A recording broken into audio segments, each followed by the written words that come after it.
Cairo in July. The Arab Spring has given way to the Arab Summer. The city is boiling hot, but despite the heat, hundreds of protesters have again taken to the streets and are camping out in Tahrir Square. They're here, they say, because the revolution is in danger.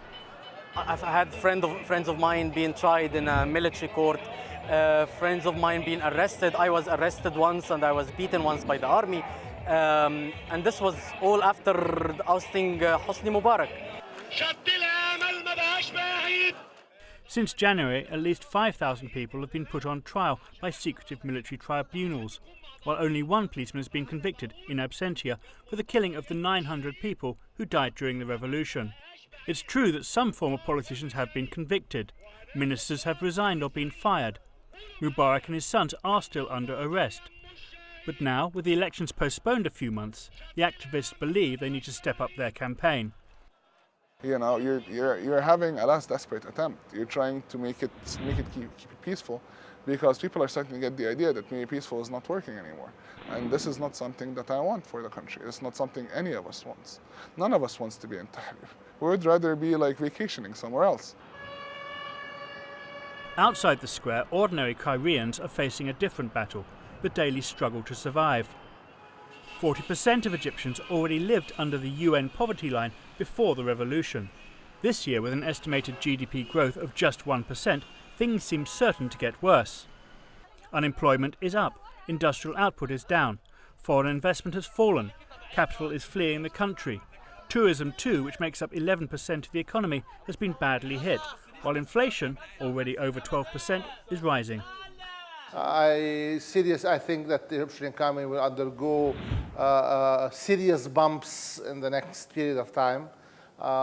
There is no two ways about it. I mean, if you look at all macro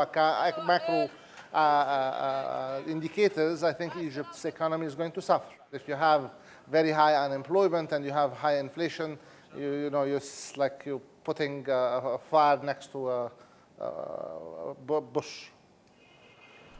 The Egyptian people should, for the first time in their lives, be able to express their opinions about this worrying state of affairs in elections later this year. One party that's certain to do well is the Muslim Brotherhood's Freedom and Justice Party. It wants to increase the use of Islamic finance and believes interest should be banned. It was opposed to a proposed $3 billion loan from the IMF and wants the West to interfere less in Egypt's internal affairs. We need respect for all. We respect your way of life. Don't intervene in your way. Please also respect our cultures, our civilization, our beliefs. Don't insult us. You are not superior. The fact the government backtracked on its initial acceptance of the IMF loan suggests some indication of the way the wind is blowing. And there's no doubt the Muslim Brotherhood would like a country living under a stricter interpretation of Islamic law.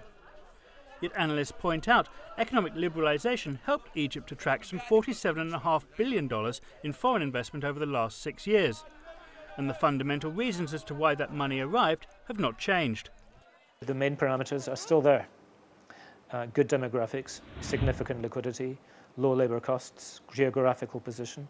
All of that would augur well, but again, whoever comes into power would need to know that, and need to know that you have to maximise as much as possible government policy to ensure that you're maximising economic growth.